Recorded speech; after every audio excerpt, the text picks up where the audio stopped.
महाराष्ट्रात चाललंय तरी काय? तुमच्या समोर हे दृश्य दिसतंय। या दृश्यामध्ये आपण जर बघितलं तर आपल्या लक्षात येईल की एक तरुणी आणि एक तरुण मध्यरात्रीच्या सुमारास जेव्हा समोरासमोर येतात तेव्हा सदर तरुणीला सदर तरुण जो आहे तो अक्षरशः मिठी मारत आहे। एवढंच नाही तर त्याने बळजबरीने या तरुणीला मिठी मारलेली आहे आणि तो तिला एका बाजूला घेऊन जाताना बळजबरीने दिसतोय। हा व्हिडिओ आता सोशल मीडियावर पसरू लागलेला आहे। CCTV मध्ये या तरुणाचं हे कृत्य जे आहे ते कैद झालेलं आहे।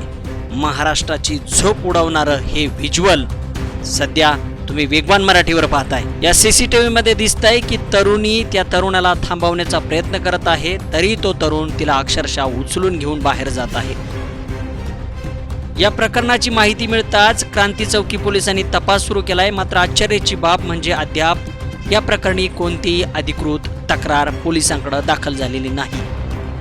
या घटनेचं गांभीर्य ओळखून पोलिसांनी स्वतः शोध घेण्यास सुरुवात केली आहे। एवढंच नाही तर हा तरुण जेव्हा CCTV मध्ये या मुलीला डायरेक्ट उचलून घेतोय, नंतर हा तरुण तिला खाली टाकतोय आणि हातात फोन घेतोय आणि पुन्हा तिला उचलून एका बाजूला नेण्याचा प्रयत्न करतोय। हा व्हिडिओ सध्या सोशल मीडियावर व्हायरल झालाय। हे अपडेट जर आपल्याला महत्त्वाचं वाटल्यास व्हिडिओला लाईक करा आणि अशाच अपडेटसाठी वेगवान मराठीला फॉलो, सबस्क्राईब, लाईक करा।